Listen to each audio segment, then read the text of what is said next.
Ramazan yazmaları 10. bab Bayram yazmaları 3.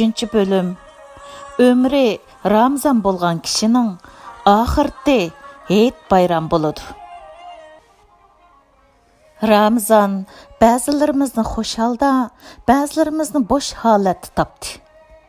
Ramazan boş halatı tapqanlarının içini toşqızatdı.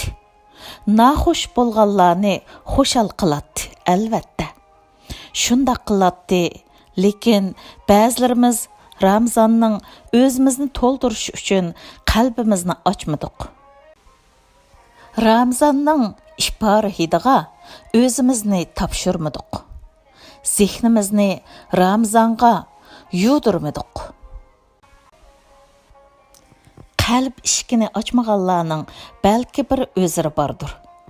Ishchi axlat sandiqiga aylanib qolgan bir qalbga sulton qani marhamat degili bo'ladimi? Shunda qalblar idiki, xuddi dengizning tegiga o'xshash bo'lib, nima izdisingiz bor. Xuddi axlat maydoni.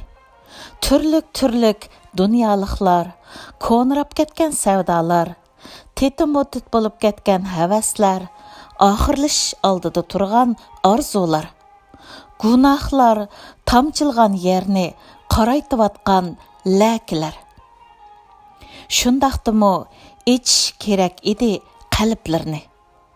Aylarning sultonini mehmon qilish uchun bo'lsimi, kirlangan qalblarni paklatish uchun bo'lsimi ichish kerak edi.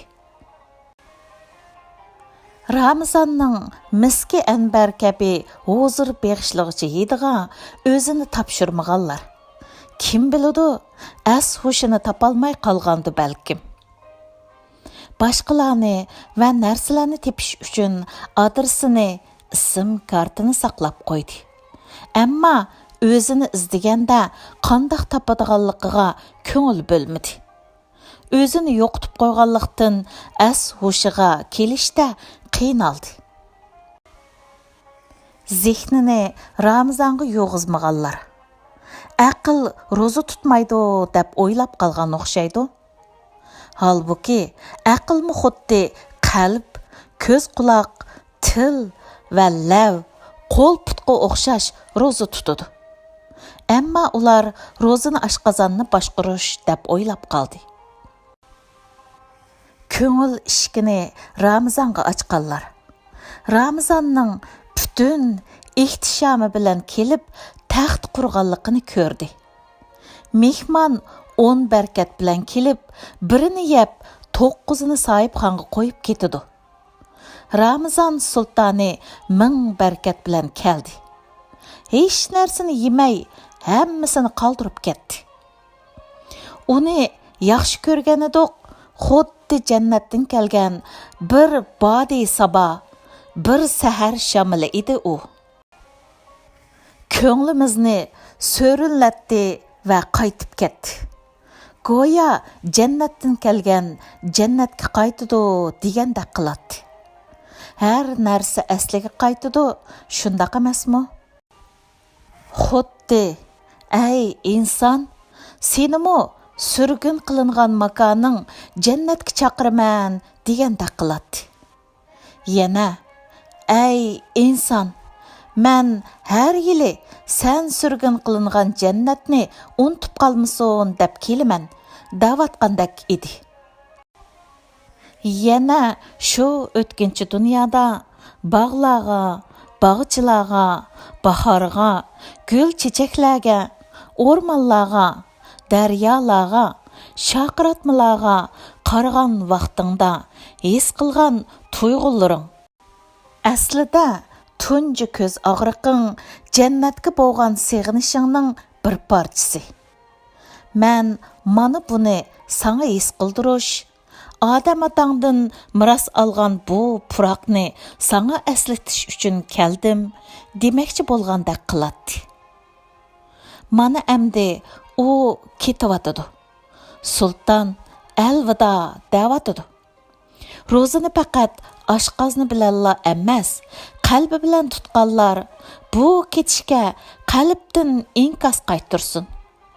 roza tutqan, tutib qo'yib, bergis kelmagan har qalbga roza elib kelgan barkatni qoldirib ketadi. Bu barkat sultonlarning hadisi edi. Bu barkat agar qadriga yetalganda bir yilni Ramazon qilishga yetadi. Ramazon faqat bir oyli bo'lmaydi. Ramazon har oy bo'ladi. Ramazon baharning kuchi, ko'ngil kuzini, qishini, yoz faslini, qisqasi har faslini doimiy bir baharga aylantiradi. Har zamanni mushundaq o'tkazganlarning umri Ramazon bo'ladi, albatta. Ramazonning qayta kelishimi hayotni boshdan oxir Ramazon qilish uchun emasmi? Hijriy kalendari bo'yicha yildan yilga aylanib kelishi, zamonning hammasini o'z ichiga elish uchun. Bu xuddi arqa-arqadan yer yuzini qaplagan azon va namozga o'xshaydi. Zamonni muhasir qilgan Ramazon hayotga aylanadi. Ya'ni hayot Ramazon bo'ladi. Ramazonning sababi vahiy. Vahiyning sababi inson. Ramazon vahiy hurmatiga, vahiy inson hurmatiga nozil bo'lgan.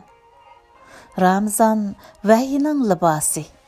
Vahiy Ramazon libosini kiygan vujuddir. Bu badanning ruhi nima?